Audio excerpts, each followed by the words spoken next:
2 মাসে প্রেগনেন্ট অবস্থায় বসে আছে বাসর ঘরে অনু। উদয়ের সাথে আজই বিয়ে হয়েছে অনু। উদয়ের অমতেই বিয়েটা হয়েছে। তীব্র ঘৃণা নিয়ে উদয় বিয়ে করেছে অনুকে।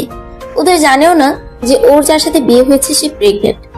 ঘটনাটা জানলে কি রিয়েক্ট করবে সেটাও জানে না অনু। ভয়ে থরথর করে কাঁপছে অনু। উদয় এ বিয়েতে কোনোভাবেই রাজি ছিল না। উদয়ের বাবা জোর জবরদস্তি করে বিয়ে দিয়েছে অনুর সাথে। উদয় বিয়ের আগে অনুকে বলেই দিয়েছে সে বিয়ে করতে চায় না, আর বিয়ে করলেও অনু কখনো সুখী হবে না। সে অনুকে স্ত্রীর মর্যাদা দিতে পারবে না, তাই অনু যেন উদয়কে বিয়ে না করে। উদয়ের সাথে বিয়ে ঠিক হওয়া নিয়ে উদয় অনেক বাজে ব্যবহারও করেছে, কিন্তু অনু নিরুপায়, তাই উদয়কে ইচ্ছার বিরুদ্ধে হলেও বিয়ে করতে হলো। এমনিতেও উদয়কে অনুর কোনোদিনও পছন্দ ছিল না। এর আগে অতীতে ঘটে গিয়েছে অনেক ঘটনা, যার রেস ধরে উদয় অনুকে এক বিন্দু পছন্দ করে না। কিন্তু ওর অপছন্দের সেই কারণটা খুঁজে পেলাম না। সিগারেট টানতে টানতে রুমে প্রবেশ করলো উদয়।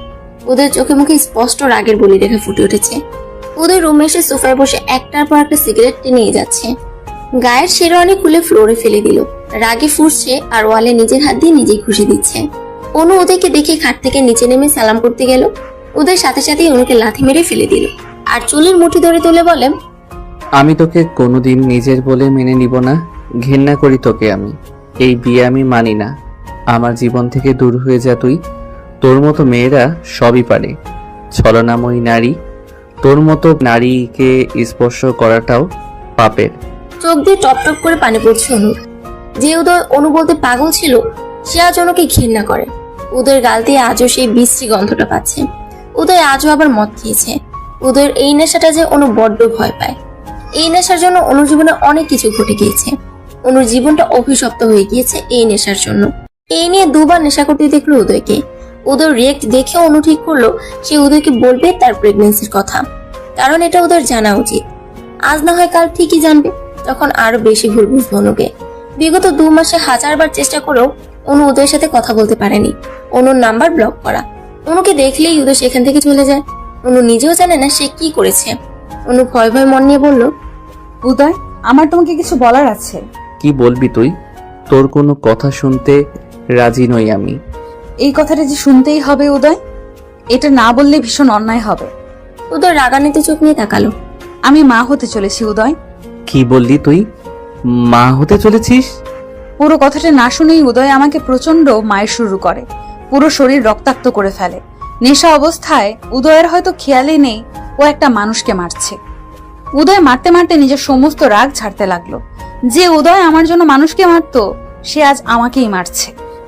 প্লিজ উদয়, আমাকে এইভাবে মেরো না, তাহলে বাচ্চাটার ক্ষতি হবে। আমি ওকে পৃথিবীতে আনতে চাই। কিসের বাচ্চা? কার বাচ্চা? কার পাপ পেটে নিয়ে আমার ঘাড়ে উঠেছিস? চরিত্রহীনা নারী, লজ্জা করে না? জারদ সন্তান পেটে নিয়ে বাসর ঘরে নিজের স্বামীকে বলছিস তুই প্রেগনেন্ট? পৃথিবীতে তুই কি একমাত্র মেয়ে যে বাসর ঘরে অন্যের পাপের চিহ্ন নিয়ে নিজের স্বামীকে বলে সে প্রেগনেন্ট? যার বাচ্চা সে কি এই বাচ্চাটা পেটে দিয়ে ছেড়ে দিয়েছে? সেই পাপ তুই আমার ঘাড়ে চাপাতে চাস? উদয়, আমার কথা শোনো। চুপ, একদম চুপ। তোর কি লজ্জা বলে কিছুই নেই? আমার জীবনটা এভাবে নষ্ট করে কি শান্তি পেলি বল? আমি কালই সবাইকে ডেকে বলবো তোর এই চরিত্রহীনার আসল রূপ। তোর বাবার নাম্বার দে, তাকেই আগে বলি। উদয়, অনেক বলেছ, আর না। এই বাচ্চার কারণ না, তোমারই। আমারই। সিরিয়াসলি বিয়ে হলো আজ আমাদের। আমি তোকে স্পর্শ করার আগেই তুই মা হয়ে গেলি।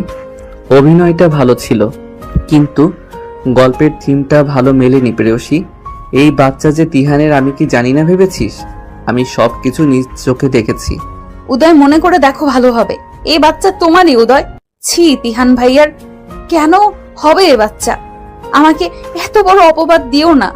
একটা মিথ্যা বলবি না। আর তুই এক্ষুনি বেরো এ বাড়ি থেকে। উদয়, এই নেশাক্ত অবস্থায় তোমার কিছুই মনে নেই।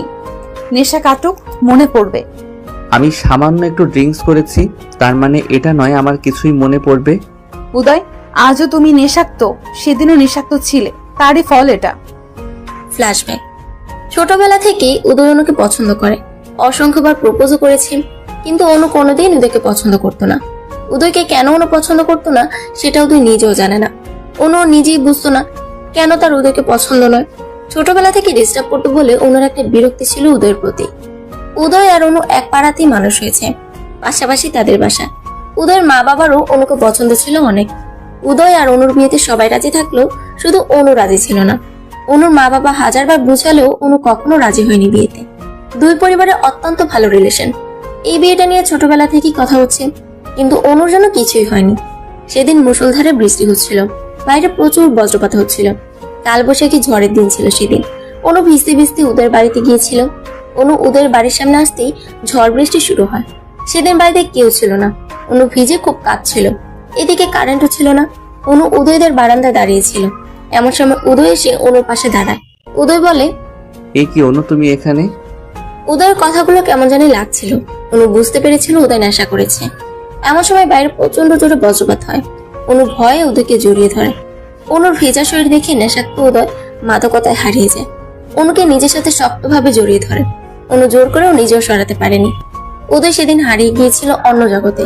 অনুর উদয়ের সেদিন শারীরিক সম্পর্ক হয়ে যায়। অনু উদয়ের হাত পা ধরে অনুরোধ করেছিল, কিন্তু উদয় কোনো কথাই সেদিন শুনেনি। সেদিন ঝড় বৃষ্টি শেষে অনু কাঁদতে কাঁদতে বাড়িতে ফিরে আসে, কিন্তু কাউকে বলতে পারেনি সে রাতের কথা। এরপর অনুর প্রেগনেন্সি ধরা পড়ে। অনুর রিপোর্টটা পাওয়ার পরে উদয়ের বাবাকে বলে, কাকু, আমি উদয়কে বিয়ে করতে রাজি আছি, আপনি আজই বিয়ের ব্যবস্থা করুন। উদয়ের বাবা সেদিন অবাক হয়ে যান। সত্যি কি অনু বিয়েতে রাজি? এতদিন অনুরোধ করার পরও তো অনু রাজি ছিল না। উদয়ের বাবা অবাক হয়ে বলে, মা অনু, তুমি আজ হঠাৎ রাজি? আমি কিছু বুঝতে পারলাম না। অনু প্রেগনেন্সি রিপোর্টটা উদয়ের বাবার হাতে ধরিয়ে দিয়ে বলে, কাকু, আমি মা হতে চলেছি উদয়ের সন্তানের। পৃথিবীতে যে কোনো মেয়ে হলে হয়তো এই বাচ্চা নষ্ট করে ফেলতো, কিন্তু আমি পারবো না। আমার পেট থেকে উদয়ের চিহ্ন আমি মুছে ফেলতে পারবো না। আমি আমার বেবির উপস্থিতি অনুভব করতে পারি। আমি উদয়ের পরিচয়ে ওর জন্ম দিতে চাই। অনু যে মিথ্যা বলার মেয়ে নয় সেটা উদয়ের বাবা জানে। অনু সেদিন রাতের ঘটনা খুলে বলে উদয়ের বাবাকে। উদয় সেদিন বিয়েতে রাজি ছিল না। অনুর প্রতি এতটা পাগল থাকার পরেও হঠাৎ উদয়ের কি হয়েছিল, অনুর প্রতি তীব্র ঘৃণা। এই ঘৃণার কারণ কারো জানা নেই। উদয়ের বাবা বিয়ের প্রস্তাব দিলে উদয় এক বাক্য না করে দেয়, কিন্তু উদয়ের বাবার জোরাজুরিতে সেদিন উদয় বিয়ে করতে বাধ্য হয়। কারোর কাছে বিষয়টা ক্লিয়ার না উদয় কেন বিয়ে করবে না। অবশেষে বিয়েটা হলো। উদয় অনুকে সহ্য করতে পারছে না, এমনকি বাচ্চাটাও সে নিজের বলে স্বীকার করতে চাইছে না। ফ্লোরে পড়ে গোংরাচ্ছে অনু, পুরো শরীর কেটে গিয়েছে, ছটফট করছে ব্যথায়। উদয় একের পর এক সিগারেট টেনেই যাচ্ছে। হঠাৎ উদয়ের খেয়াল হলো অনু সেন্সলেস হয়ে গিয়েছে। উদয় অন্যদিকে ঘুরে অনুর হাতে একটা মলম দিয়ে বলে, এটা সিনেমা পাওনি যে মেরে আবার আদর করে মলম ওষুধ লাগিয়ে দিব? মনে চাইলে এটা লাগিয়ে নিও। আর যারা তোমাকে এ বাড়িতে এনেছে তাদের বলো তোমার দায়িত্ব নিতে। উদয় চৌধুরী তোমার দায়িত্ব কখনোই নিবে না। Good night. ফুলসজ্জা মানে প্রতিটা মেয়ের কাছে বিশেষ আর স্পেশাল রাত, কিন্তু অনুর কাছে ছিল কাল রাত্রি। উদয় ফুল দিয়ে সাজানো বিছানাটা তছনছ করে ফেলে। সমস্ত ফুলগুলো ছিঁড়ে একাকার করে পুরো রুমে ছড়িয়ে ছিটিয়ে রাখে। রুমের জিনিসপত্র ভাঙাচোরা করে। অনুকে প্রচন্ড মারধর করে। রক্তাক্ত শরীর নিয়ে ফ্লোরে পড়ে রইল অনু। উদয় চোখ রাঙানি দিয়ে বলল, ওষুধ লাগিয়ে নে। ওষুধ না লাগিয়ে কি প্রুভ করতে চাস? বাসর ঘরে তোর স্বামী তোকে টর্চার করেছে, আমি নারী নির্যাতনকারী, কি এসব প্রুভ করতে চাস? তো দুনিয়ার সবার কাছে আমাকে খারাপ প্রমাণিত করতে চাস? এটাই তোর উদ্দেশ্য? আমার নামে মামলা করে কি কাবিনের টাকা উদ্ধার করবি? এই টাকার জন্যই তো তুই বিয়েটা করেছিস। তিহানের বাচ্চা আমার বাচ্চা বলে দাবি করে আমার সাদাসিধা বাবার মাথাটা খেয়েছিস। মেয়ে মানুষের গায়ে হাত তোলা পুরুষদের আমি ঘেন্না করি, কিন্তু আজ আমাকে তুই বাধ্য করলি এমন জঘন্য কাজ করতে। আমি কি কারণে এমন করছি সেটা তো কেউ জানতেও পারবে না। অনুর উদয়কে এই মুহূর্তে কিছুই বলার সাহস নেই। পেটে হাত দিয়ে চেপে ধরে কাঁদছে শুধু। উদয় বলে, এভাবে কেঁদে আমাকে ইমোশনাল ব্ল্যাকমেইল করা যাবে না অনু। ভাবিস না এভাবে কাঁদলে আমি নিজে ওষুধটা লাগিয়ে দিব। তোর এই কষ্ট পেতে দেখে আমার অনেক আনন্দ লাগছে। মনে করে দেখ এভাবে আমি কত কেঁদেছি। তুই আমার ইমোশনের কোনো গুরুত্বই দিসনি। সেদিন আমারও এমনই কষ্ট হতো। রাগ করতে করতে নেশাক্ত অবস্থায় অচেতন হয়ে পড়ল উদয়। বেডের এক সাইডে হাত পা চারদিকে ছড়িয়ে শুয়ে আছে উদয়, কোনো হুঁশ নেই। অনু ব্যথায় কোকড়াতে কোকড়াতে অনেক কষ্ট উদয়কে ঠিক করে শুয়ে দিল। মাথার নিচে বালিশ দিয়ে দিল। উদয়ের গায়ে একটা চাদর দিয়ে দিল। উদয় শুয়ে আছে একটা বাচ্চার মতো। মুখটা দেখতে অনেক ইনোসেন্ট লাগছে। অনু চোখের পানি উদয়ের মুখে টপ টপ করে পড়লো। রুমের সমস্ত ফুলগুলো ঝাড়ু দিয়ে এক জায়গায় করে অনু একটা অড্রপের ড্রয়ারে রেখে দিল। কেন যেন বাসরের ফুলগুলো ফেলতে ইচ্ছে হলো না। রুমের ভাঙাচোরা জিনিস গোছাতে গিয়ে অনু একটা অদ্ভুত জিনিস দেখলো। অনুর মাথার একটা কাঁটা উপরে আছে। আজ থেকে 2 বছর আগে অনু চুল কোপা করে চুলের কাঁটা দিয়ে বেঁধেছিল। উদয় সেই কাঁটাটা খুলে অনুর চুলগুলো খুলে দিয়েছিল। খোলা চুলে অনুকে প্রাণ ভরে দেখছিল উদয়। সেদিন উদয়ের পরনে ছিল ব্লু জিন্স আর সাদা টি শার্ট, আর অনুর পরনে ছিল সাদা গাউন। এই চুলের কাঁটাটা নেওয়ার জন্য অনু অনেক চেষ্টা করেছিল, কিন্তু উদয় কিছুতেই দিয়েছিল না। এই 2 বছর উদয় নিজের কাছে যত্ন করে রেখে দিয়েছে। সেদিনের উদয় আর আজকের উদয় অনেক বেশি চেঞ্জ হয়ে গিয়েছে। উদয়ের এমন কাজ দেখে উদয়কে এখন গুন্ডা বদমাশ মনে হলো। উদয় আসলে এমন ছিল না। বিগত 2 মাসে কি এমন ঘটে গিয়েছে যার জন্য উদয় নেশা করা শুরু করেছে? অনুকে চোখের বিষ মনে করে। অনু নিজে ওষুধটা লাগিয়ে বালিশ ছাড়া ফ্লোরে শুয়ে রইল। কখন ভোর হয়েছে অনু জানে না। উদয়ের অভ্যাস রোজ সকাল 6টায় ঘুম থেকে উঠে এক্সারসাইজ করা। বাবা মায়ের একটাই ছেলে উদয়, লেখাপড়াতে অনেক ভালো, ডাক্তারি পাশ করেছে এবার। মিডিয়াম গড়ন শরীরের, গায়ের রং ফর্সা। স্কুল লাইফ থেকে চুল একটু বড় রাখতে ভালোবাসে উদয়। সিল্কি চুলগুলো কপালে এলোমেলো ভাবে পড়ে থাকে। রোজ দিনের মতো উদয় আজও ভোর 6টায় ঘুম থেকে উঠেছে। ঘুম থেকে উঠে চশমাটা পরে নিচে তাকিয়ে দেখে গুটিসুটি মেরে শুয়ে আছে লাল বেনারসি পরে অনু। মাথার নিচে বালিশও নেই। উদয় খেয়াল করে তার শরীরের বিভিন্ন অংশে রক্তের দাগ। উদয় অবাক হয়ে যায় দেখে এই দাগগুলো কিভাবে এসেছে। উদয় খেয়াল করে বিছানায় অনুর এক কানের দুল পড়ে আছে। উদয় বুঝতে পারে অনু এসেছিল তার কাছে। রাগে অনুকে ডাকতে যাবে, ঠিক তখনই অনু শরীরে শুকানো রক্তগুলো দেখতে পায়। উদয় কিছু একটা ভেবে অনুকে আর ডাকে না। উদয় বুঝতে পারে কাল রাতে অনু তাকে ঠিক করে শুয়ে দিয়েছে। উদয় ট্রাউজার আর গেঞ্জি পরে জগিং এর জন্য বের হয়। উদয় দেখে খুব ভোরে কাজের বুয়া বাগান ঝাড়ু দিতে এসেছে। উদয় বুয়াকে ডেকে বলে, সালেহা খালা শুনো তো। সালেহা খালা বলেন, উদয় বাবা বলো। খালা, অনুর ফ্লোরে শুয়ে আছে, ওর গায়ে একটা চাদর দিয়ে দাও আর মাথার নিচে বালিশটা দিয়ে দাও। সালেহা খালা একটা চাদর আর বালিশ দিয়ে অনুর শরীর ঢেকে দেয়। সালেহা খালাও জানে উদয় অনুকে সহ্য করতে পারছে না। সালেহা খালা অনুর গায়ে কাটা দাগ দেখতে পায়। ওদের মুড খারাপ দেখে ওদেরকে কিছুই বলে না। অনু আর ওদের অনেক ভালো ভালো মুহূর্তে সাক্ষী ছিল সালেহা খালা। সালেহা খালা একটা দীর্ঘ নিঃশ্বাস ফেলে বলে, এত সুন্দর সম্পর্কটা এভাবে নষ্ট হলো কেন? বিধাতার কি ইচ্ছা? উদয় বাবা নিশ্চয়ই অনুমায়ের গায়ে হাত দিয়েছে। উদয় বাবা আমাকে দিদি কত শতবার অনুমায়ের কাছে চিঠি পাঠিয়েছে, বিভিন্ন জিনিস পাঠিয়েছে, আমার কাছেও কত কেঁদেছে আর বলেছে খালা আমার অনুকে চাই। অনুকে পৌঁছাও না প্লিজ, অনুকে ছাড়া আমি বাঁচবো না। আর আজ সেই উদয় অনুমায়ের গায়ে হাত তুলছে। মানুষ মাত্রই পরিবর্তনশীল, এটার জ্বলন্ত উদাহরণ বুঝি উদয়। সকালে উদয় বাগানে জগিং করছে। জগিং করে ঘেমে নিয়ে একাকার অবস্থা। উদয় টাওয়াল দিয়ে ঘাম মুছতে মুছতে রুমে প্রবেশ করে দেখে অনু এখনো শুয়ে আছে। উদয় ওয়াশরুমে প্রবেশ করে আলমারি থেকে একটা ট্রাউজার আর গেঞ্জি নিয়ে শাওয়ার ছেড়ে দাঁড়িয়ে আছে উদয়। কাল রাতে নেশাক্ত অবস্থায় অনুকে প্রচন্ড মারধর করার পর নিজের কাছে নিজের খারাপ লাগছে উদয়। শাওয়ার ছেড়ে আধা ঘন্টা দাঁড়ানোর পর ওয়াশরুম থেকে ট্রাউজার আর গেঞ্জি পরে চুল ছাড়তে ছাড়তে বেরোলো উদয়। উদয়ের চুলের পানি অনু চোখে মুখে পড়তেই ঘুম ভেঙে গেল অনুর। অনুকে সজাগ হতে দেখে থমকে যায় উদয়। অনু ফ্লোর থেকে উঠতে পারছে না, পুরা শরীর ব্যথা। উদয়ের হেল্প করতে ইচ্ছা করলেও অনুর প্রতি ঘৃণা উদয়কে এগোতে দিচ্ছে না। অনু সোফা ধরে কষ্ট করে উঠলো। অনু উদয়ের দিকে ক্লান্তি মাখা মুখ নিয়ে তাকালো। উদয় বুঝতে পারছে অনু তার দিকে তাকিয়ে আছে। বুঝেও উদয়ের চোখ অন্যদিকে। টাওয়ালটা বেডে ফেলে দিয়ে ট্রাউজারের 2 পকেটে হাত গুজে স্ট্রং দাঁড়ালো। এভাবে ভারী কাপড় আর গহনা পরে কেন ঘুমানো হয়েছিল শুনি? এগুলো পরে ঘুমানো যায় আদেও? এগুলো চেঞ্জ করে নাও। দাঁতে দাঁত চেপে রাগে রাগে কণ্ঠে বলল উদয়, আমি কোনো ড্রেস আনিনি বাসা থেকে। বিয়েতে তো প্রচুর শাড়ি উঠেছে, সেগুলো আম্মু সব তোমার জন্যই রেখে দিয়েছে, সেখান থেকে নিয়ে নিতে। আম্মু তো বলেই দিয়েছে ওগুলো সব তোমার। চেয়ে নেব। কাল রাতে আমার মাথার নিচে বালিশ গেল কিভাবে? আমি দিয়েছিলাম। How dare you to touch me? বলে উদয় দাঁতে দাঁত চেপে অন্যদিকে তেড়িয়ে এলো। তুমি কোন সাহসে আমাকে স্পর্শ করেছো? আমার গা ঘিন ঘিন করছে এটা ভাবতে যে তুমি আমাকে স্পর্শ করেছো। পরিণতি অনেক ভয়াবহ খারাপ হবে ভবিষ্যতে। আমার কাছে আসার চেষ্টা করলে, স্পর্শ করতে হলে তোমার পেটের এই পাপের ফসল যার তার কাছে যেও। ছি, আমি ভাবতেও পারছি না অন্যের অপবিত্র ফসল নিয়ে আমার ঘরে তুমি। বাবা আমার কথা বিশ্বাস করবে না জানি, কিন্তু যেদিন সত্যিটা জানবে সেদিন বুঝবে। কাঁদতে কাঁদতে হিসকি তুলতে তুলতে অনু বলে, উদয় প্লিজ নিজের অনাগত সন্তানকে এইভাবে অপমান করো না। সিরিয়াসলি, বাচ্চা কিভাবে হয় আমি কি সেটা জানি না নাকি আমি অবুঝ? আমার কিছুই বোঝার ক্ষমতা নেই। অন্য আমি নিজ চোখে দেখেছি তোমাকে আর তিহানকে। কি বারবার তিহান তিহান করছো? কে তিহান? কিসের তিহান? তিহানের সাথে বারবার আমার নামটা কেন জড়িয়ে দিচ্ছ? সে আমার বড় ভাইয়ের মতো। স্টপ ইট অনু, আর নেওয়া যাচ্ছে না। এমন সময় সালেহা খালা নাস্তা খাওয়ার জন্য ডাকতে এলো অনু আর উদয়কে। অনু খালাকে বলে আমি ফ্রেশ হয়ে আসছি। অনু একটা সুতির শাড়ি দিবেন, যাইতে বলল। সালেহা খালা একটা লাল হলুদ প্রিন্টের শাড়ি এনে দিল। অনু শাড়িটা পরে নিচে গিয়ে উদয়ের মা বাবাকে সালাম করলো। উদয়ের মা বলে, অনু এইভাবে ঝুঁকে সালাম করো না, তুমি অসুস্থ, এইভাবে ঝুঁকো না। নাস্তার টেবিলে অনু, উদয়ের মা বাবা বসে আছেন উদয়ের জন্য। এমন সময় উদয় রেডি হয়ে ফোন চাপতে চাপতে বেরিয়ে গেল। উদয়ের বাবা বলে, কোথায় যাচ্ছ নাস্তা না খেয়ে উদয়? উদয় রেগে গিয়ে বলল, ওই মেয়েটার সাথে নাস্তা খাওয়া আমার পক্ষে সম্ভব নয়। উদয়, বাড়াবাড়িটা একটু বেশি করছো তুমি। তুমি অনুর সাথেই নাস্তা খাবে। উদয় ডোন্ট কেয়ার ভাব নিয়ে বেরিয়ে গেল। এই অবৈধ সন্তান নষ্ট না করলে তোকে আমার বাড়ি থেকে বের করে দিব। বলেই উদয় অনুর চুল ধরে ঝাঁকুনি দেয়। এই বাচ্চা কিছুতেই আমি আমার পরিচয়ে জন্ম দিতে দিব না।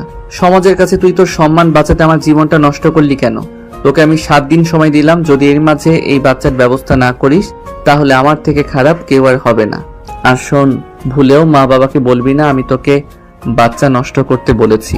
তুই বলবি তোর বেখেয়ালে কিভাবে নষ্ট হয়েছে, আমি জানি না। অনু অবাক হয়ে তাকিয়ে থাকে উদয়ের দিকে। অনুর চোখ দিয়ে ঝরে চলেছে অঝোর ধারার পানি।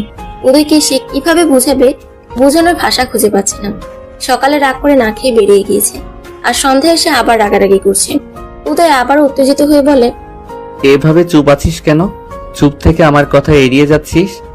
আমি কি বলবো উদয়? যে বাবা নিজের সন্তান মেরে ফেলার জন্য বউয়ের গায়ে হাত তোলে, তাকে বলার মতো কিছুই নেই আমার। শোন অনু, এই বাচ্চা যদি আমার হতো তোকে আজ মাথায় করে রাখতাম আমি। আমার সন্তানকে এই পৃথিবীতে আনার জন্য সব রকম যুদ্ধ আমি করতাম, কিন্তু তিহানের সন্তানকে কেন আমি আমার সন্তান বলে পরিচয় দিব? উদয়, আল্লাহর দোহাই লাগে, এই তিহার নামটা বলে অন্তত আমাকে অসম্মান করো না প্লিজ। আমি নিতে পারছি না। তুমি কি ভুলে গিয়েছো সে রাতের কথা? কোন রাত? আজ থেকে 2 মাস আগে। সেদিন অঝরে বৃষ্টি হচ্ছিল, বাসায় যেতে না পেরে তোমার বাসায় এসেছিলাম, আর তুমি সেদিন মদ্যপান অবস্থায় ছিলে। সেদিন তুই আমাকে মদ্যপান করতে বাধ্য করেছিলি অনু। এখনো মনে পড়লে বুকের মাঝে চিনচিন ব্যথা অনুভব হয় আমার। সেই কষ্ট আমি নিতে পারি না। অনুর মনে প্রশ্ন জাগে, উদয় তিহানের কথা কেন বলে বারবার? তিহানের সাথে আসলে কি? অনু সেদিন রুমের বাইরে গিয়ে তিহানকে ফোন করে। উদয় আপনাকে আর আমাকে নিয়ে সন্দেহ করে। কেউ কি কিছু বলেছে উদয়কে? আর কেনই বা সন্দেহ করে? অনু, তুমি খুব বোকা, তাই আসল সত্যিটা বুঝতে পারোনি। কেউ ভালোবাসলে অন্তত এটা করতে পারবে না জানি। উদয়কে তুমি পাত্তা দিতে না, তাই উদয়ের প্ল্যান ছিল এটা, যাতে তুমি বাধ্য হও বিয়ে করতে। তুমি কি কিছুই বোঝো না? শোনো অনু, ছেলেরা বিয়ের আগে শরীর পেয়ে গেলে তাদের আর কোনো চাহিদা থাকে না। উদয়েরও তাই হয়েছে। এসব কি বলছেন তিহান ভাই? এমন সময় উদয় ফোনটা কেড়ে নিয়ে বলে, বাহ, লজ্জা করে না তোর? এক্ষুনি বের হ আমার বাসা থেকে। আজ আমি মা বাবাকে সবটা খুলে বলবো, তোর সব পাপের কাহিনী আজ জানাবো সবাইকে। কি ভেবেছিস কি তুই? উদয় অনুর হাত ধরে টানতে টানতে নিচে নিয়ে গেল। উদয়ের বাবা উদয়ের গালে জোরে একটা থাপ্পড় মেরে বলে, অনেক হয়েছে। মেয়েটাকে এভাবে টানতে টানতে কোথায় নিয়ে যাচ্ছে? মেয়েটা যে অসুস্থ সে কথা কি ভুলে যাচ্ছ? বাহ বাবা বাহ, থাপ্পড়টা আমাকেই মারলে। আমি কেন ওকে পছন্দ করছি না সেটা ওর কাছেই জিজ্ঞেস করো। অনুর কাছে আমার কিছুই জানার নেই, যা বলার তুই বল। বাবা, ওর পেটের সন্তান আমার না, বিলিভ মি, ওর বাচ্চা তিহানের। ও কেবলই তিহানের সাথে গল্প করছিল, তাও আবার আমাকে লুকিয়ে চুরিয়ে। তিহানের সন্তানের দায়ভার আমি কেন নিব বলতে পারো বাবা? তোমরা কেন অনুকে তিহানের বাড়িতে দিয়ে আসছো না? অনু উদয়ের বাবার দিকে তাকিয়ে অঝরে কাছে। উদয়ের বাবা বুঝতে পারে অনু কোনো ভুল করেনি। উদয়ের বাবা উদয়কে বলেন, তিহান তো তোমারই বন্ধু, তার সাথে অনু কথা বললেই খারাপ রিলেশন হয়ে গেল। দিন দিন এত নিচে নেমেছ। ছি উদয়, ছি। এতটা খারাপ তুমি কবে হলে, আর কিভাবে হতে পারলে বলো? বাবা, তিহান আমার বন্ধু, ওর নয়। ওর কিসের কথা তিহানের সাথে সেটা জিজ্ঞেস করো। অনু মা, তুমি কি কথা বলেছো তিহানের সাথে? বাবা, উদয় আমাকে কেন সন্দেহ করে সেটা জানতেই ফোন দিয়েছিলাম। তিহান ভাই কি এই ব্যাপারে কিছু জানেন? উদয়ের সন্দেহের কারণ আমি জানতেই ফোন দিয়েছিলাম। উদয়ের বাবা অনুকে বলে, তোমাকে আমি এ বাড়িতে এনেছি, কে কি বললো সেটা নিয়ে ভেবো না। আমার বিষয় সম্পত্তি সব আমি তোমার সন্তানের নামে করে দেব। কারো যদি ভালো না লাগে এই বাড়ি ছেড়ে চলে যেতে পারে, আমার কোনো সমস্যা নেই, কিন্তু আমার নাতিকে আমি চাই। অনুমা। উদয় রাগ দেখিয়ে কোথায় যেন চলে গেল। অনু নিজের রুমে গেল। উদয়ের ফুফি বলে, ভাই, তোমার উচিত হয়নি উদয়ের অমতে বিয়েটা দেওয়ার। জোর করে সব হলেও ঘর সংসার জিনিসটা হয় না।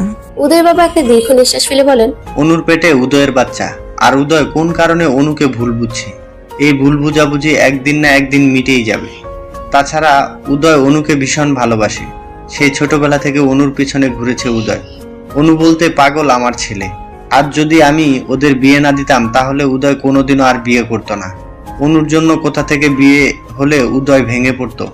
উপর উপর রাগ হলে উদয় অনুর প্রতি ভালোবাসায় এক বিন্দু কমেনি। উদয়ের জীবনে অনু না থাকলে আমি কখনো পুত্রবধূ নাতি নাতনির মুখ দেখতে পারতাম না। আমার উদয়ের সুন্দর ভবিষ্যৎ নষ্ট হয়ে যাবে, আর বাবা হয়ে আমি কখনোই সেটা চাইবো না আমার ছেলের এমন ক্ষতি। কিন্তু আমাকে জানতে হবে উদয়ের কিসের এত ঘৃণা। আবার একটা জিনিস বুঝতে পারছি না, অনু তো আগে উদয়কে পছন্দ করতো না, কিন্তু অনু হঠাৎ করে এত নরম হয়ে গেল কেন? অনু তো অত্যাচার সহ্য করে পড়ে থাকার মতো মেয়ে নয়। ও কেন চুপচাপ সব সহ্য করছে? এই সহ্যের কারণ কি? অনু হঠাৎ বদলে গেল কেন? উদয়ের বাবা মা সালেহা খালার সবার মনে এক প্রশ্ন, অনু এমন নিশ্চুপ হয়ে গেল কেন? সেদিন সালেহা খালা অনুকে বলে, মা অনু, তুমি তোমার বাবার কাছে চলে যাও। এখান থেকে কেন এই অত্যাচার সহ্য করছো? তোমার এই কষ্ট সহ্য করতে পারছি না আমি। অনু কেঁদে দিয়ে বলে, আমি উদয়কে ভালোবাসি খালা, আমি ভীষণ ভালোবাসি উদয়কে, তাই ওর প্রেমের চিহ্ন মুছে ফেলতে পারিনি আমি। সবাই বলেছিল এই বাচ্চা নষ্ট করে ফেলতে, কিন্তু আমি উদয়কে ভীষণ ভালোবাসি বলে ওর অস্তিত্বকে নষ্ট করিনি। আমি হাজার কষ্ট হলেও ওকে জন্ম দিব, উদয়ের পরিচয়ে ওকে সমাজের সামনে আনবো, আমার যত কষ্টই হোক না কেন খালা। ডাক্তার, বাচ্চাটা আমার স্ত্রীর অবৈধ বাচ্চা, প্লিজ বাচ্চাটা নষ্ট করুন। আমি অনেক কষ্ট করে ওকে হসপিটালে এনেছি। আমার স্ত্রী যেন বুঝতে না পারে। যত টাকা লাগে আমি দিব, তবুও যে কোনোভাবে এই পাপের চিহ্ন মুছে ফেলুন।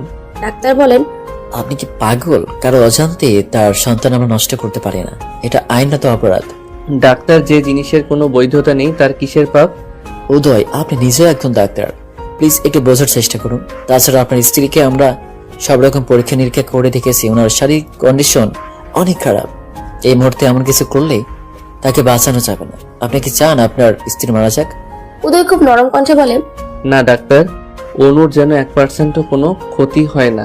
অনুকে সেফ রেখেই বাচ্চাটাকে মারতে হবে। দরজার আড়াল থেকে এমন কথা শুনে চমকে যায় অনু। অনু ডাক্তারের রুমে প্রবেশ করে উদয়ের গালে ঠাস করে থাপ্পড় মেরে বলে, ছি, নিজের সন্তানকে খুন করতে এত অভিনয়! তুমি কি মানুষ থেকে অমানুষ হয়ে গিয়েছো? ডাক্তারকে একগাদা মিথ্যা বলছো কেন? তুমি নিজে একজন ডাক্তার হয়ে একটা অনাগত সন্তানকে খুন করার কথা কিভাবে বলো? শোনো উদয়, আমি এই সন্তানের জন্ম দিব, তার জন্য আমাকে যত যুদ্ধ করতে হয় হোক, তবুও পৃথিবীতে আসবে। তোমার সাথে আর আমি থাকবো না। তুমি আমার সন্তানের জন্য রিস্কি। এখন আমি চলে যাচ্ছি তোমার জীবন থেকে। মনে রেখো, একদিন না একদিন তোমাকে আফসোস করতে হবে। তোমার সন্তানকে বাঁচাতে তুমি মরিয়া হয়ে উঠবে, সেদিন অনেক বেশি দেরি হয়ে যাবে, তোমার হাতে কিছুই থাকবে না। অনু পেটে হাত দিয়ে বলে, পুচকু, তুই ছেলে না মেয়ে আমি জানি না, তবে আমি জানি তুই আমার ভেতরে বেড়ে উঠছিস তুই। তবে তুই কষ্ট পাস না, তোর বাবা তোকে ভালোবাসে না তাতে কি, তোর মা তোকে ভালোবাসে পুচকু, কাঁদিস না। অনু রাগ করে হসপিটাল থেকে বেরিয়ে এলো। উদয় কেন এতটা বদলে গেল? কি এমন হয়েছিল যার জন্য সেই অনু পাগল উদয়ের আজ এত ঘৃণা? তাহলে কি তিহানি ঠিক? ছেলেরা মেয়েদের শরীর ভোগ করার পর আর চাহিদা পায় না? উদয়ও কি তাই? কিন্তু উদয় বারবার কেন তিহানের বাচ্চা করছে? এই সত্যতা যাচাই করতেই হবে। গতকাল রাতে উদয় এসে হঠাৎ অনুর সাথে ভালো ব্যবহার করছিল। অনু শুয়েছিল। উদয় এসে মাথায় হাত দিয়ে বলে, তোমার শরীর ঠিক লাগছে না? কাল আমার সাথে একবার হসপিটালে যাবে প্লিজ? অনু হঠাৎ উদয়ের কথা শুনে খুশিতে পাগল হয়ে যায়। অনু ভাবতেই পারেনি উদয় তাকে ডাক্তারের কাছে নিয়ে আসবে, কিন্তু উদয়ের মনে এমন কিছু ছিল অনু ভাবতেই পারেনি। অনু সেদিন রাগ করে ওর বান্ধবীর বাসায় চলে যায়। ফোনটাও সুইচ অফ করে রাখে।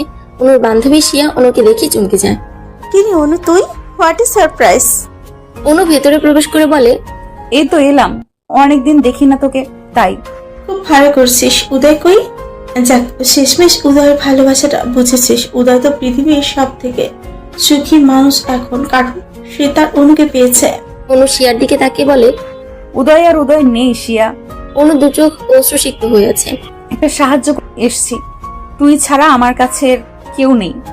এভাবে বলছিস কেন? কি হয়েছে সেটা বল আগে। তিহানের ব্যাপারে কিছু জানিস শিয়া? কোন ব্যাপার? উদয় আমাকে তিহানকে নিয়ে সন্দেহ করছে। অনু তিহান আর উদয়ের একটা ব্যক্তিগত ঝামেলা ছিল, হয়তো সেটা রেশ ধরে উদয় সন্দেহ করেছে। কি ঝামেলা শিয়া? তিহান আর উদয় দুজনই তোকে পছন্দ করত, এটা নিয়ে ওদের মাঝে ঝামেলা হয়।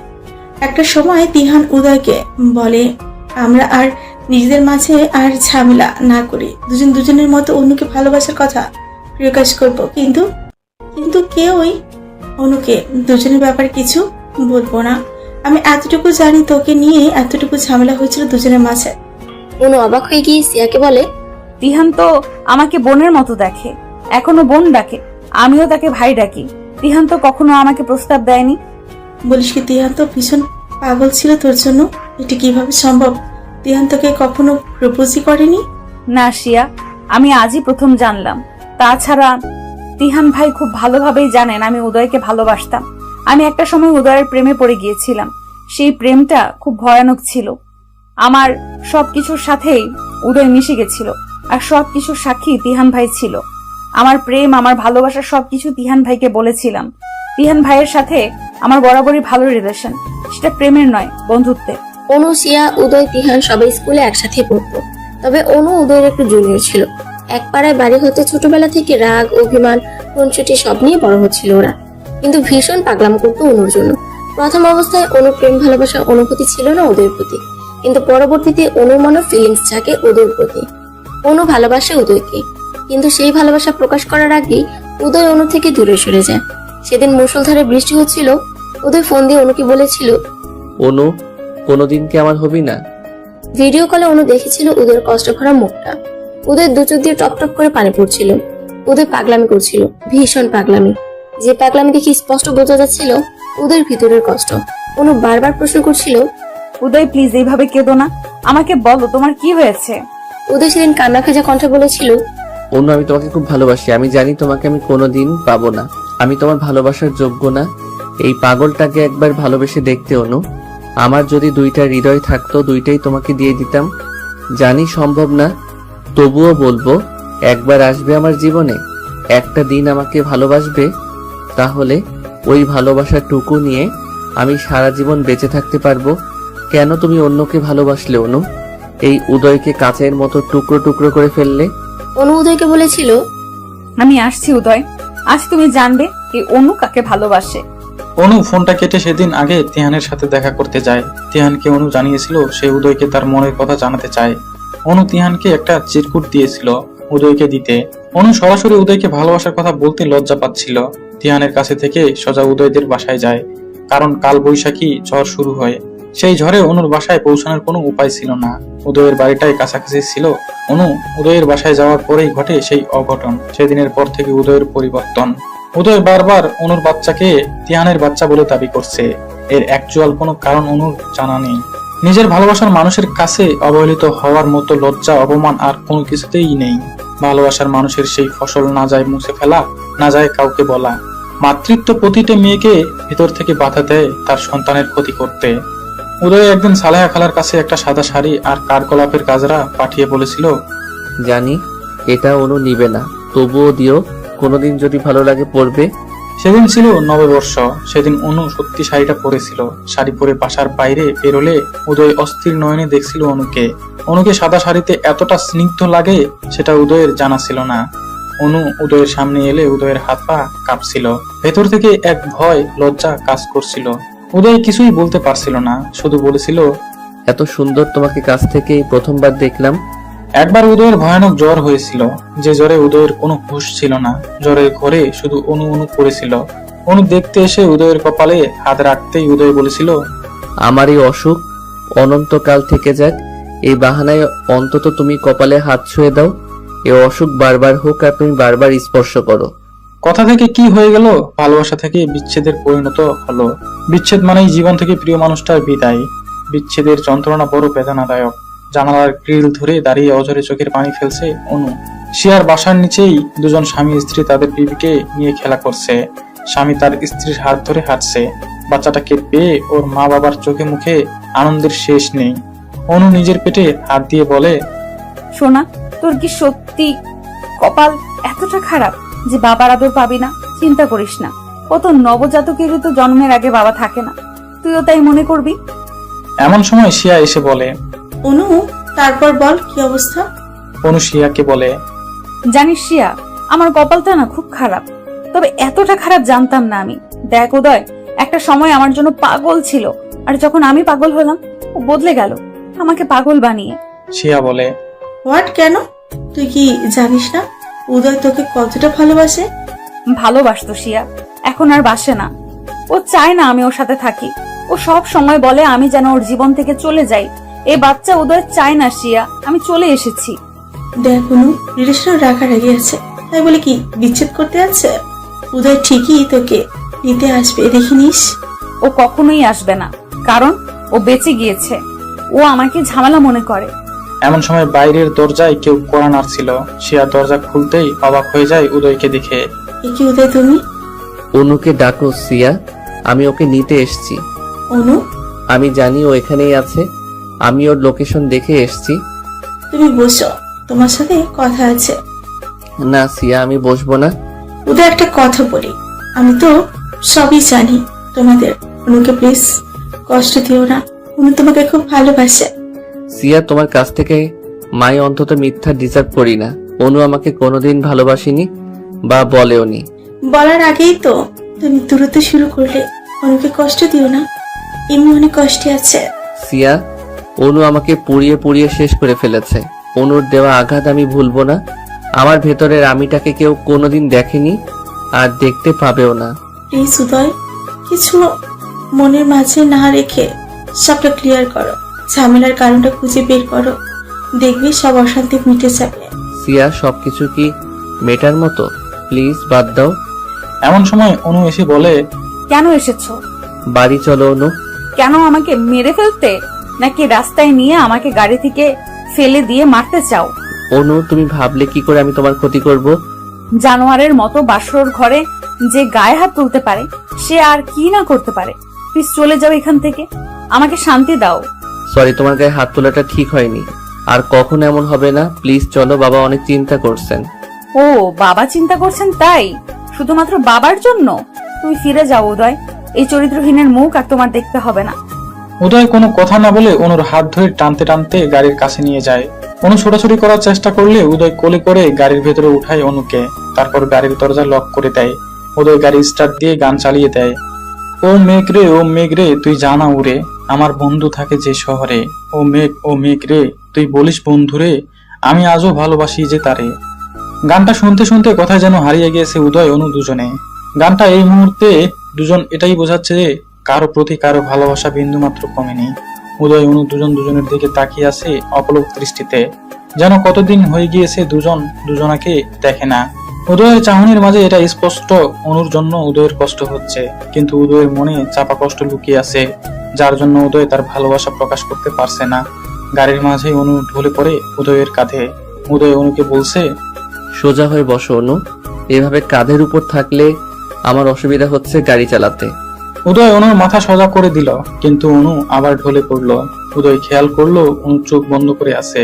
উদয় প্রথমে ভেবেছে অনু ঘুমিয়ে পড়েছে, কিন্তু ডাকাডাকির পরেও যখন অনুর জ্ঞান ফিরেনি তখন উদয় ভয় পেয়ে যায়। উদয় সাথে সাথে গাড়ি থামিয়ে অনুর মুখ ধরে ডাকাডাকি করে, কিন্তু অনুর কোনো হুঁশ নেই। উদয় দেখলো অনু সেন্সলেস হয়ে আছে। উদয় মাথায় হাত দিয়ে চুল উজিয়ে দিতে দিতে বলে, ও মাই গড, অনু সেন্সলেস হয়ে গিয়েছে। অনুর যদি কিছু হয় তার জন্য একমাত্র দায়ী আমি থাকবো।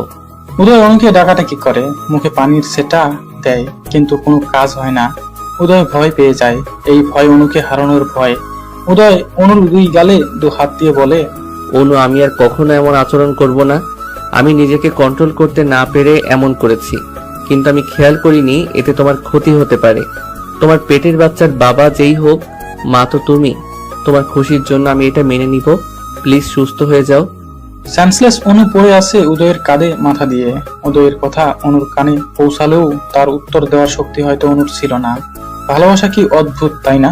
যাকে ভালোবাসা হয়, হাজারটা রাগ অভিমান হলেও তার কিছু হলে মনটা বিচলিত হয়ে পড়ে। অনু যদি দেখতো উদয়ের চোখে মুখে তার জন্য এত দুশ্চিন্তা, তাহলে হয়তো অনুর সাথে সাথে সেন্স ফিরে পেত। উদয় নিজেও একজন ডাক্তার, অনুর পালস ধরে বুঝতে পারে খুবই নরমাল। অনুর শরীর প্রচন্ড দুর্বল।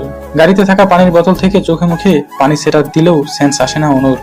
অচেতন অবস্থায় কিছু একটা বলছে অনু।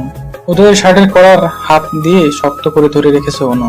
অনু কিছু একটা বলছে, উদয় শোনার জন্য অনুর মুখের কাছে কান নিয়ে ঝুঁকে যায়। উদয়, আমাকে ছেড়ে যেও না। আমি কি ভুল করেছি উদয়? কেন আমাকে তুমি কষ্ট দাও? তুমি তো সত্যিই বদলে গিয়েছো। তোমার অনু কি এতটা খারাপ যাকে আর ভালোবাসা যায় না? উদয়, আমি কখনো মিথ্যা বলিনি জীবনে। আমাকে একটা বার বিশ্বাস করো, এই বাচ্চা তোমার। তোমার অনু কোনো পাপের চিহ্ন বহন করতে পারে না উদয়। তোমার অনু কোনো ভুল করেনি উদয়। তোমার বাচ্চাকে মেরো না উদয়, ও তোমার সন্তান। ওর বাবাইকে খুব ভালোবাসে। আমার পেটে কান পেতে শোনো, ও তোমাকে ডাকছে। উদয় অনুর মুখের দিকে তাকিয়ে দেখে চোখ বুজে পড়ে আছে অনু। নিজের অজান্তে কি পক পক করে চলতেছে। উদয়ের চোখে পানি জমেছে। সে অনুকে কখনো এভাবে দেখতে চায়নি। অনুর মুখটা নিষ্পাপ লাগছে দেখতে। উদয় অনুর মুখের দিকে তাকিয়ে ভাবছে, এই ইনোসেন্ট মুখটা কিভাবে কোনো ভুল করতে পারে? তাছাড়া একটা অচেতন মেয়ে কিভাবে মিথ্যা বলতে পারে? অনু যে এখন নিজের কন্ট্রোলে নেই সেটা বুঝতে পারছে উদয়। অচেতন ভাবে কেউ কখনো মিথ্যা বলতে পারে না। উদয় অনুর পেটে কান দিয়ে শুনতে পায় তার বাচ্চার রেসপন্স। পেটের ভেতরে যে আছে তার উপস্থিতি স্পষ্ট বুঝতে পারছে উদয়। কেমন যেন উদয়ের কানে এমন একটা সাউন্ড এলো। বাবাই, মামাকে আর কষ্ট দিও না। মামা তো আমার দুর্নের কষ্ট সহ্য করতে। বাবাই, আমি যে ভুল করেছি, আমাকে তুমি একটু ভালোবাসো না। আমার সাথে যাদের জন্ম হবে তাদের বাবাইরা তাদের মাম্মাদের খুব যত্ন করলে তাদের তারা পৃথিবীতে আসতে পারে সুস্থভাবে। বাবাই, সব দোষই তো আমার, তাই আমাকে তুমি ভালোবাসো না। আমাকে মেরে ফেলো, তবু মাম্মাকে ভালোবাসো। হঠাৎ যেন উদয় অন্য জগতে চলে গিয়েছিল। এগুলা কি শুনলো সে? এই কথাগুলো যেন উদয়কে আরো বেশি যন্ত্রণা দিচ্ছে। হয়তো উদয়ের কল্পনা তাকে এই কথাগুলো বলেছে। উদয় অনুকে গাড়ি চালিয়ে বাড়িতে নিয়ে যায়। সেখান থেকে কোলে তুলে নিজের রুমে নিয়ে যায়। উদয়ের মা বাবা এমন দৃশ্য দেখে খুশিতে আত্মহারা। তারা এটাই চাচ্ছিল তাদের ছেলে যেন আগের মতো আবার স্বাভাবিক হয়ে যায়। উদয়ের বাবা মা খুশি হলেও কিছুটা চিন্তিত। অনুকে কোলে তুলে নেওয়ার কারণই বা কি? উনি কি তাহলে অসুস্থ? এমন সময় উদয় একজন গাইনি ডাক্তারকে তার বাড়িতে আসতে বলে। উদয়ের ফোন পেয়ে ডাক্তারও চলে আসে। ডাক্তার আসতে দেখে উদয়ের মা বাবা শিওর অনুর কিছু হয়েছে। তখন তারা উদয়ের রুমে যায়। অনুকে এইভাবে পড়ে থাকতে দেখে বলে, বাবা উদয়, অনু মায়ের কি হয়েছে? উদয় বিষণ্ণ মন নিয়ে বলে, মা বাবা দেখো, অনুর সেন্স আসছে না। ও এভাবে পড়ে আছে কেন? অনেক টাইম তো হয়ে গিয়েছে। ডাক্তার বাবু অনুকে চেক করে বলেন, উদয়, তুমি নিজেও একজন ডাক্তার। তোমার সিনিয়র ডাক্তার হিসেবে পরামর্শ দিব, তোমার ওয়াইফকে একটু কেয়ারফুলি রাখো। ওর শরীর কিন্তু অনেক খারাপ, মানসিক চাপে আছে সে। আপনি ওর হাজবেন্ড, ও কি নিয়ে মানসিক চিন্তায় আছে খুঁজে বের করুন। ওনাকে এখন হাসি খুশি রাখুন। ওনার মাঝে যেন ডিপ্রেশন জিনিসটা না থাকে, তাহলে মা বাচ্চা উভয়ের জন্য ক্ষতির কারণ হবে। এমন সময় অনুর সেন্স ফিরে আসে। ডাক্তার অনুকে বলে, মিসেস উদয়, কিসের এত দুশ্চিন্তা? যার উদয়ের মতো হাজবেন্ড আছে তার এত চিন্তা থাকার কথা নয়। উদয় সব পেশেন্টদের মানসিক সাপোর্ট যেভাবে দেই, রোগীর ওষুধ না খেলে উদয়ের সাথে কথা বলে সুস্থ হয়ে যায়। আর সেখানে আপনি এতটা চিন্তিত কেন? এখন থেকে রেস্টে থেকো, কোনো চিন্তা নেই। ডাক্তার বেরিয়ে গেলে উদয়ের বাবা বলে, উদয়, তুমি নিশ্চয়ই মেয়েটার গায়ে হাত তুলেছ, না হলে তো এমনটা হবার কথা নয়। তোমার জন্য মেয়েটা এখন লাইফ রিস্ক। এই জন্যই ডাক্তারি পড়িয়েছিলাম, তোমাকে সারা দুনিয়ার মানুষকে সুস্থ রাখার জন্য। আর নিজের একমাত্র স্ত্রীকে মানসিক প্রেসার দাও? বলো, কি করেছো অনুর সাথে? উদয় কি বলবে বুঝতে পারছে না। উদয় জানে সে অনুকে কি মারাত্মক প্রেসারটাই না দিয়েছে, কিন্তু বাবাকে সেটা কিভাবে বলবে। উদয় তাকিয়ে আছে অনুর দিকে। অনুকে বলে, তুমি বলো অনু, আমি কি করেছি? বলেই মাথা নিচু করে থাকে উদয়। অনু বলে, বাবা, আজ উদয় কিছুই করেনি। ও আমাকে অসুস্থ দেখে হসপিটালে নিয়ে গিয়েছিল। সেখান থেকে আমার বান্ধবী শিয়ার বাসায় রেখে এসেছিল। আসলে অনেকদিন শিয়াকে দেখি না, তাই সেখান থেকে দুজনে বাইরে খাওয়া দাওয়া করে বাড়িতে ফিরছিলাম। হঠাৎ অসুস্থ হয়ে পড়েছি। এখানে উদয়ের কোনো দোষ নেই বাবা। উদয় মুখে যাই বলুক, আমার কেয়ার করে। অনুর কথা শুনে অবাক হয়ে যায় উদয়ের মা বাবা। তাদের ছেলেটা এভাবে আবার ভালো হয়ে গিয়েছে। ছেলেকে বুকে জড়িয়ে নিয়ে উদয়ের বাবা বলে, তোকে বুকে নিলে যেমন শান্তি লাগে, তেমন তোর সন্তানেরও ভালো লাগবে তুই তাকে বুকে নিলে। জানিস উদয়, ছোটবেলায় তোর মা বকলে তুই ছুটে এসে আমার কাছে লুকাতি, আর আমি তোর মাকে বকে দিতাম। মা বাবা হলো সন্তানের জন্য সব থেকে নিরাপদ আশ্রয়স্থল। উদয়ের মুখে কোনো কথা নেই, কারণ উদয় জানে সে আজ পৃথিবীর সব থেকে নিম্ন কাজটা করেছে। বাচ্চা যারই হোক, এভাবে তাকে নষ্ট করা উচিত নয়। বাচ্চার মায়ের অনুমতি ছাড়া তার সন্তানের ক্ষতি করার অধিকার কারোরও নেই। উদয় ভাবতেও পারেনি অনু আজ মিথ্যা বলবে। এতটা অত্যাচারের পরেও অনু উদয়কে এতটা সম্মান কিভাবে দেখালো? রান্নাঘরে সালাইয়া খালা সব খাবারগুলো ফ্রিজে না রেখে উদয়ের মা বাবার রুমে রেখে দিল। উদয়ের মা বলে, কি ব্যাপার সালেহা, খাবারগুলো ফ্রিজে না রেখে আমাদের রুমে রাখছো যে? এগুলা তো নষ্ট হয়ে যাবে। আপা শুনেন, উদয় বাবা আর অনুর মায়ের সম্পর্ক ভালো করতে আমাদের ওদের সাথে গেম খেলতে হবে। ওরা শিওর বাইরে থেকে খেয়ে আসেনি। উদয় বাবা নিশ্চয়ই রান্নাঘরে খাবার নিতে আসবে, আর এসে যখন দেখবে খাবার নেই নিজে রান্না করে খাবে। অনু যে বললো খেয়ে আসছে। আরে আপা, অনুর কথা রাখেন তো, ও মিথ্যা বলেছে। উদয়কে অনেক ভালোবাসে তো, তাই অনু চায়নি উদয়কে কষ্ট দিতে। উদয় সত্যি আসবে তো রান্নাঘরে? আসবে আসবে। উদয় বারান্দার চেয়ারে বসে একটার পর একটা সিগারেট টেনে যাচ্ছে আর অনুর কথা ভেবে চলেছে। এমন সময়ে ভিতর থেকে অনুর কাশির আওয়াজ আসে। উদয় সিগারেট হাতে অবস্থায় রুমে প্রবেশ করে দেখে সিগারেটের ধোঁয়াতে অনু কাশছে। উদয় দ্রুত সিগারেটটা মুঠো করে আগুন নেভানোর চেষ্টা করে। গম্ভীর মুখ নিয়ে অনুর দিকে তাকিয়ে বলে, সমস্যার কথা মুখে বললেই তো সিগারেটটা ফেলে দিতাম, এভাবে কষ্ট পাওয়ার কি আছে শুনি? ধোঁয়া সামলাতে গিয়ে যে সিগারেটের আগুনে উদয়ের হাতের তালু পুড়ে গিয়েছে সেদিকে খেয়াল নেই উদয়ের। হঠাৎ উদয় উ করে উঠে আর হাত থেকে সিগারেটটা পড়ে যায়। অনু খেয়াল করে দেখে সিগারেটের আগুন নিভেছে ঠিকই, কিন্তু উদয়ের হাত জ্বলছে। জ্বলন্ত সিগারেটে উদয়ের পুড়ে যাওয়া হাতের দিকে তাকিয়ে আছে অনু।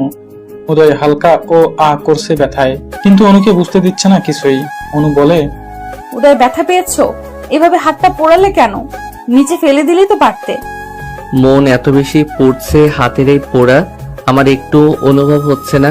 বাইরের পোড়ার গুরুত্ব মানুষ যতটা দেয়, অতটা যদি ভেতর পোড়ার জন্য গুরুত্ব দিত তাহলে জ্বলা পোড়ার যন্ত্রণা কেউ সহ্য করত না। কেন মিথ্যা বলছো উদয়? তোমার হাতে তো ব্যথা করছে। মিথ্যা বলা তো তোমার থেকে শিখলাম অনু। আমার থেকে কিভাবে? ভেবে দেখলে অনেক কিছুই বুঝবে। একটু তো বলো। না খেয়ে দিব্যি সুন্দর সাজিয়ে গুছিয়ে মিথ্যা বলে দিলে যে তুমি রেস্টুরেন্ট থেকে খেয়ে এসছো। এই ডাহা মিথ্যাটা না বললে তো মা ঠিকই খাবার দিয়ে যেত। আমি তো খারাপ মানুষ, আমার জন্য কেন এত মিথ্যা বলতে হবে? মিথ্যা বলে আমাকে আরো ছোট করলে। তখন তো সিচুয়েশন তাই বলেছি। আমি চাই না মা বাবার কাছে কোনো কথা শোনো আমাকে নিয়ে। আমাকে নিয়েও তুমি ভাবো অনু? খুব অবাক লাগলো। যাই হোক, তোমাকে এখন খেতে হবে, বসো, আমি রান্নাঘর থেকে খাবার নিয়ে আসি। বলেই উদয় রান্নাঘরে চলে গেল খাবার আনতে। কিন্তু আশ্চর্য ব্যাপার, আজ রান্নাঘরে কোনো খাবার নেই, ফ্রিজও খালি। উদয় কপালে হাত চালাতে চালাতে উদয় বলে, ও গড, এখন আমি কি করব? কোথাও কোনো খাবার নেই। অনু আজ সকাল থেকে না খাওয়া, ওকে তো যেভাবেই হোক খাবার খাওয়াতে হবে। টেনশনে উদয় কি করবে বুঝতে পারছে না। এই মুহূর্তে কোনো উপায় নেই অনুকে খাওয়ানোর, একমাত্র রান্না ছাড়া কোনো অপশন নেই। উদয় বাধ্য হয়ে ঘরে এসে অনুকে জানায় রান্না করে কোনো খাবার নেই। অনু বলে, খাবার লাগবে না, তুমি কিছু একটা খেয়ে ঘুমিয়ে যাও। ড্যামেট, আমার জন্য না, তোমার জন্য খাবার খুঁজছি। এখন রান্না করা ছাড়া কোনো উপায় নেই। অনু আমি তো কোনো রান্না জানি না, তোমাকে কি খাওয়াই বলো তো? সহজ কোনো রেসিপি বলো। একটা রাত তো না খেলে কিছুই হবে না। উদয় তাকিয়ে আছে অনুর পেটের দিকে। অনু উদয়ের দিকে তাকিয়ে দেখে উদয়ের চোখ অনুর পেটের দিকে। অনু ভ্রু কুঁচকে উদয়ের দিকে তাকিয়ে বলে, কি হয়েছে? উদয় অনুর পেটের বেবিকে উদ্দেশ্য করে বলে, তোমার খাওয়ার সাথে ওনার খাওয়ার সম্পর্ক তোমার না খেলে চলবে, কিন্তু তোমার ভিতরে যে আছে সে তো নিতান্তই ছোট, তার তো না খেলে চলবে না। অনু অবাক হয়ে যায়। উদয় তার বেবির জন্য চিন্তা করছে। অনু ভাবতেই পারেনি উদয় কখনো তার বেবিকে নিয়ে ভাববে। উদয় বলে, বাইরে থেকে খাবার অর্ডার দিব, আইসক্রিম, ফুচকা, চটপটি, বার্গার, কি খাবে? না না, এগুলোর কিছুই খাবো না। এইসব দেখলে গা গোলায় আমার। আমি ইলিশ মাছ ভাজি আর পান্তা খেতে ইচ্ছে করছে। এই রাতে পান্তা কোথায় পাবো? তার জন্য তো ভাত রান্না করে নিম্নে 3-4 ঘন্টা ভাত পানি দিয়ে ভিজিয়ে রাখতে হবে। ওসব পরে দেখা যাবে। এদিকে অনুর ক্ষুধাও লেগেছে, কি করবে? আবার পান্তা ইলিশ খাওয়ার জন্য অস্থির লাগছে। উদয় অনুকে বলে, আমার সাথে একটু রান্নাঘরে চলো। কেন? চলোই না আগে, তারপর বলছি। অনু উদয়ের সাথে রান্নাঘরে গেল। উদয় ফ্রিজ খুলে বলে, আমি কিছুই রান্না পারি না, কিভাবে রান্না করে আমায় হেল্প করো। আপাতত নুডলস রান্না করে দিচ্ছি, খেতে লাগো। অনু অবাক হয়ে তাকিয়ে আছে উদয়ের দিকে। অনুর অসুস্থ হওয়ার পর থেকেই উদয় খানিকটা সেন্স হয়ে গিয়েছে। উদয় পানি গরম করে ডিম ভেঙে দিয়ে মরিচ পেঁয়াজ তেল দিয়ে নুডলস ছেড়ে দিয়ে স্যুপ আকারে নুডলস রান্না করে দিল। অনু রান্নাঘরে একটা টুল নিয়ে বসে আছে। উদয় বলে, খেতে বৃষ্টি হবে জানি, তাও খেয়ে নাও কষ্ট করে। বাহ, ইয়াম্মি, অনেক টেস্টি হয়েছে। উদয় সন্দিহান দৃষ্টি নিয়ে তাকিয়ে আছে। এত জঘন্য খাবার খেয়ে পাম দিচ্ছে। বাধ্য হয়ে উদয়ের এই পাম হজম করতে হচ্ছে। উদয় মাছ মাংস বের করলে অনু বলে, উদয় মাছ মাংস আমার গা গোলায়, এগুলো খেতে পারি না। আলু ভর্তা আর ভাত রান্না করো। সিরিয়াসলি এখন আলু ভর্তা খাবে? শরীর ঠিক হবে কিভাবে? তোমার পণ্ডিত শ্বশুর মশাই সব দোষ আমার দিবে। ওনার কাজই আমার দোষ ত্রুটি খুঁজে বের করা। তার বৌমার কোনো দোষই নেই, তাই না? বলবে আমি আলু ভর্তা খেতে জোর করেছি। এত দোষ আমি ঘাড়ে নিতে পারবো না। এই অবস্থায় যা খেতে মন চায় তাই খাওয়াতে হয়। পেয়েছে এক অজুহাত, এই বাহানায় যা তা বলছে। আচ্ছা আচ্ছা, কিভাবে চাল ধুতে হবে? চাল নাও, নিয়ে ভালোভাবে পানিতে দিয়ে ধুয়ে নাও। তারপর? প্রেসার কুকারে দাও, দ্রুত হয়ে যাবে। আর পানি কম করে দাও। অনুর কথা মতো প্রেসার কুকারে দিয়ে 10 মিনিটের মানে ভাত রান্না করে ভর্তা করে অনুকে খাওয়ালেও উদয়, সাথে উদয়ও খেয়ে নিল। গরম ভাত আর আলু ভর্তার মতো টেস্টি খাবার অনুর কাছে আর দ্বিতীয়টি নেই। রুমে গিয়ে উদয় ফ্লোরে একটা চাদর নিয়ে শুয়ে পড়লো। রুমের লাইট অফ করে অনু বিছানায় শুয়ে পড়লো। হঠাৎ উদয় মাঝরাতে দেখে তার কোলের মাঝে কিছু একটা। উদয় দেখলো তার কোলের মাঝে অনু শুয়ে আছে। উদয় তো রীতিমতো অবাক হয়ে যায়। অনু এখানে কিভাবে এলো? উদয়ের বুকে মাথা দিয়ে উদয়কে খুব শক্তভাবে জড়িয়ে ধরে ঘুমিয়ে রইল অনু। এমন একটা অবস্থা, উদয় চাইলেও অনুকে নিজের থেকে সরাতে পারছে না। গোলাপি রঙের ডিম লাইটের আলোতে অনুর মুখটা যেন আরো সুন্দর লাগছে। অনু ঘুমালে যেন একদমই একটা বাচ্চা লাগে অনুকে। ভোর সকালে উদয় রোজ জগিং করে, আজও তার ব্যতিক্রম হয়নি। উদয় ভোরে ঘুম ভাঙতেই দেখে বুকের সাথে লিপটে আছে অনু। চুলগুলো মুখের উপর পড়েছে। উদয় অনুর চুলগুলো সরিয়ে দিয়ে অনুকে কোলে তুলে বিছানায় তুলে ঠিকভাবে শুয়ে দেয়। গায়ে একটা চাদরও টেনে দেয়। অনুরও ঘুম ভেঙে গিয়েছে। অনু সকালে বাগানে গিয়েছে রিল্যাক্স আর মন ফ্রেশের জন্য। কারণ উদয়ের বাগানে হাজারো ফুলের গাছ আছে, যা দেখলে মুগ্ধতা আসবেই। অনু বাগানে প্রবেশ করে দেখে উদয় ট্রাউজার পরা, একটা স্যান্ডো গেঞ্জি পরা, সাদা রঙের, পায়ে জগিং এর জুতা। জগিং এর সাথে উদয়ের লম্বা চুলগুলো কপালে উঠেছে, নামছে মাঝে মাঝে। উদয় কপালের চুলগুলো কপাল থেকে সরিয়ে সরিয়ে দিচ্ছে। ঘেমে পুরা শরীর ভিজে গিয়েছে। কপাল, নাক, মুখ ঘামের ফোঁটায় ভিজে গিয়েছে। মাঝে মাঝে উদয় টাওয়াল দিয়ে ঘাম মুছছে। হঠাৎ উদয়ের খেয়াল হয় অনু বাগানে ফুলের সাথে গল্প করছে।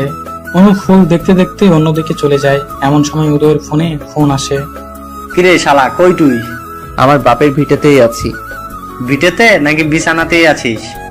এখন বিছানাতে থাকি আমি, কখনো জীবনে শুনেছিস? হ্যাঁ, এই জন্যই তো ফোন দিলাম। বিয়ের পর কতটুকু পরিবর্তন হয়েছিস? রুম থেকে বেরোচ্ছিস কিনা?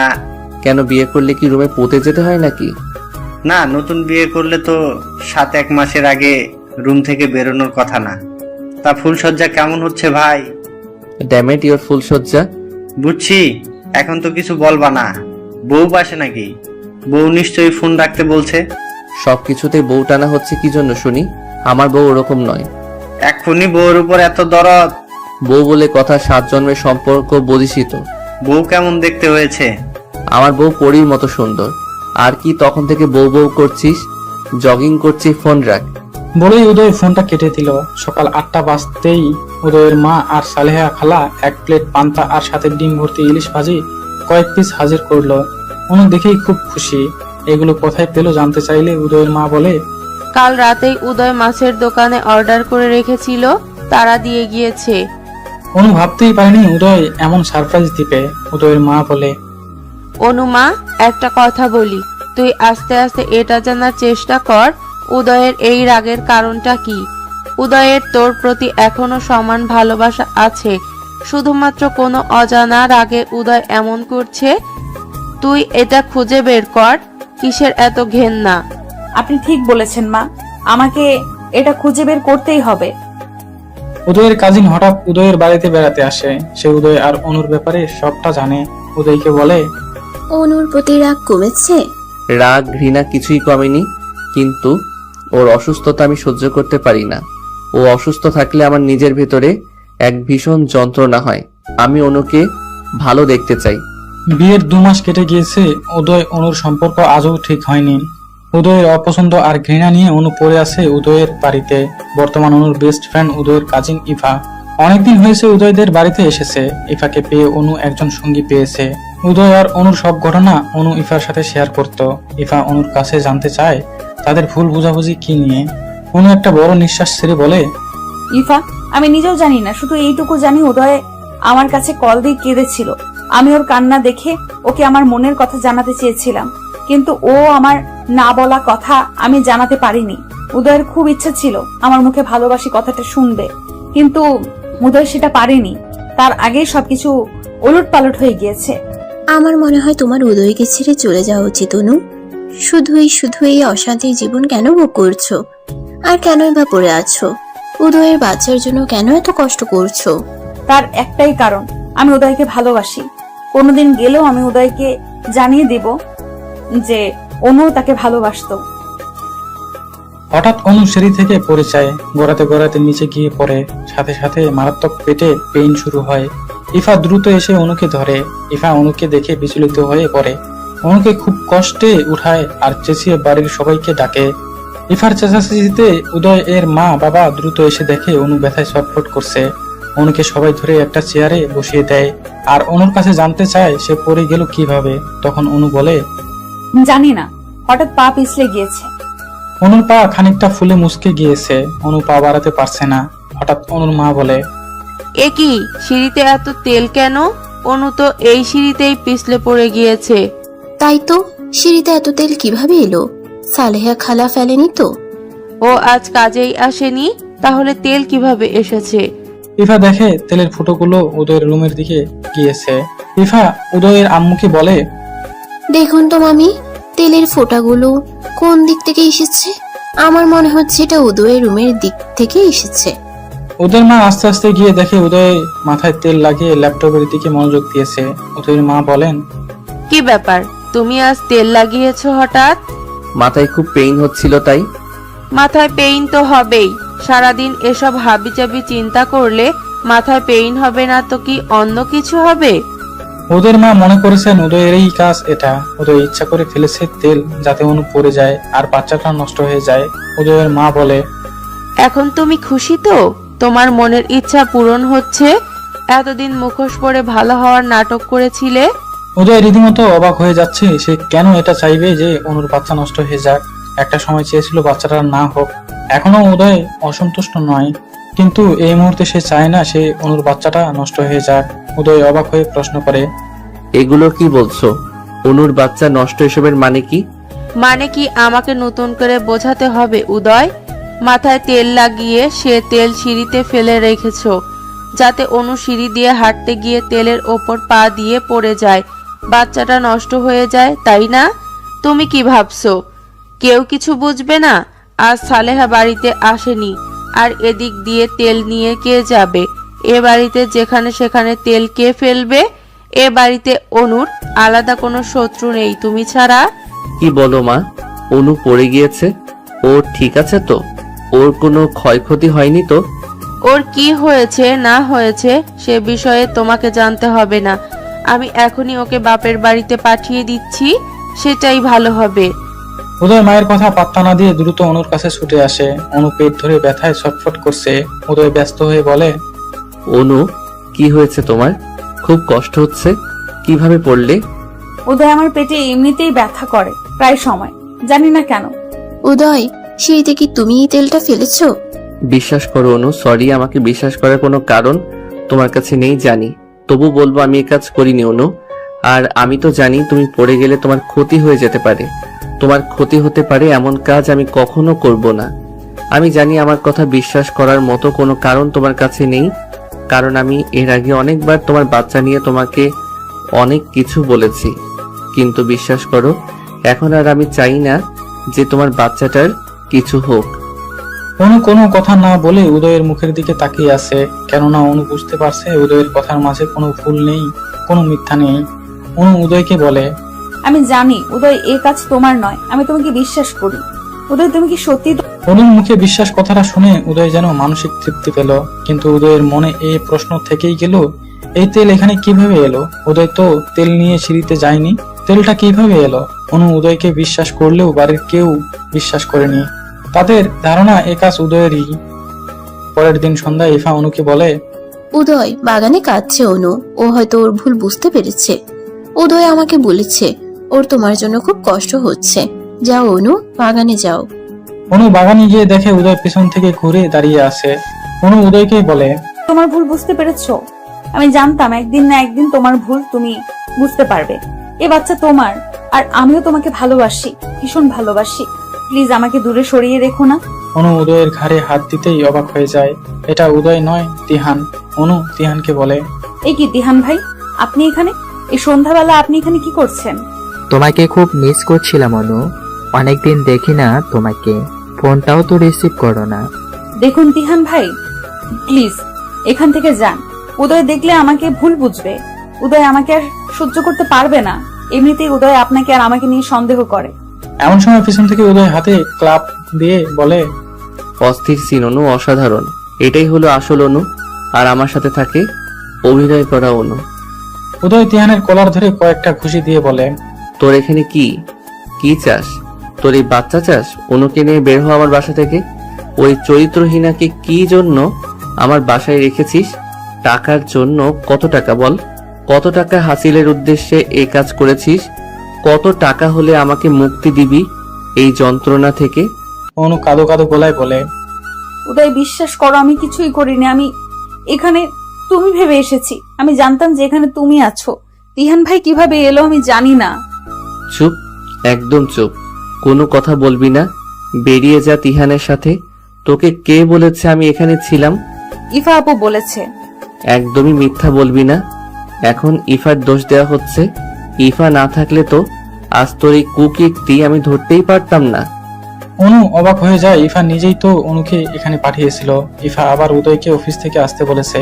তার মানে ইফা ইচ্ছা করে ঘটনাটা ঘটিয়েছে। কেটে গেছে 7 দিন। উদয় অনুর সাথে একটা কথাও বলে না। অনুর সাথে যত প্রকার খারাপ ব্যবহার আছে কিছুই করতে বাদ রাখেনি উদয়। এভাবে প্রায় 10 দিন কেটে গেল।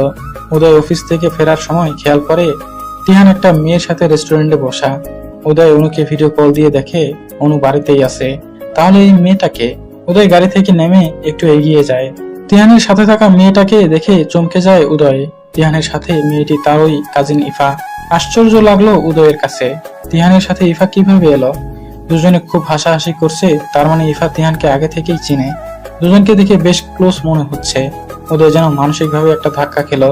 তাহলে সেদিন যে ইফা বলল সে তিহানকে চিনে না, সেদিন ইফা কল দিয়ে উদয়কে বলেছিল, উদয় দ্রুত বাসে এসো, অনু একটা ছেলেকে বাগানে ফোন দিয়ে ডেকে এনেছে আর ফিস করে কথা বলছে। হয়তো অনুর পরিচিত হবে। আরে না উদয়, পরিচিত হলে তো অনু আমাকে বলতোই। অনুর সাথে আমার এত ভালো রিলেশন, অনু তো আমাকে বলতো, তাই না? ও তাহলে হয়তো অনুর কোনো প্রয়োজন, তাই কাউকে ডেকেছে। কারণ ছাড়া তো অনু ডাকেনি। উদয় ব্যাপারটা তুমি নর্মালি নিচ্ছ। অনু ফোন করে ডেকে এনেছে ছেলেটাকে। Ifa, it's normal issue. Uday আমার না ডাউট লাগতেছে, মনে হচ্ছে অন্য কোনো কিছু হবে। অনুর মেবি এক্স বয়ফ্রেন্ড। ইফা, অনুর কোনো বয়ফ্রেন্ড ছিল না কোনোদিন। আমার চোখের সামনে বড় হয়েছে। বয়ফ্রেন্ড থাকলে আমি জানতামই। তাছাড়া অনু ও টাইপের মেয়ে না। তাহলে অনুকে অত্যাচার করো কেন? যে অনুর বাচ্চা আমার না, অনু অপবিত্র। তুমি এগুলা বলো বলেই তো আমার মনে হলো ছেলেটা সে কিনা, তাই তোমাকে জানালাম। বাকিটা তোমার ব্যাপার, ভেবে দেখো। ছেলেটাকে দেখো তো, তুমি চিনো কিনা? না আমি চিনি না, তবে একটা পিকচার তুলে পাঠিয়ে দিচ্ছি। উদয় হোয়াটসঅ্যাপে তিহানের পিকচার দেখে চমকে যায় আর প্রেসেন্ট রেখে সাথে সাথে বাসায় চলে আসেন নিজ চোখে দেখার জন্য। কেবলই উদয়ের মন নরম হয়েছিল যে অতীতে যেটা হয়েছে হয়েছে, অনুর সাথে আর সে খারাপ ব্যবহার করবে না। কিন্তু অনুর আবারও বিশ্বাস রাখতে পারলো না। উদয় বাড়িতে এসে অনুর ফোন চেক করে দেখে সত্যি তিহানকে ফোন দেওয়া হয়েছিল, যদিও অনু অনেকবার বলেছিল এই ফোন সে করেনি। আর তিহান কিভাবে এসেছে অনু সেটা জানেও না। উদয় অনুকে বিশ্বাস করেনি, কিন্তু আজ তিহান আর ইফাকে একসাথে দেখে অবাক হচ্ছে উদয়। ইফা তাহলে সেদিন মিথ্যা বলেছিল।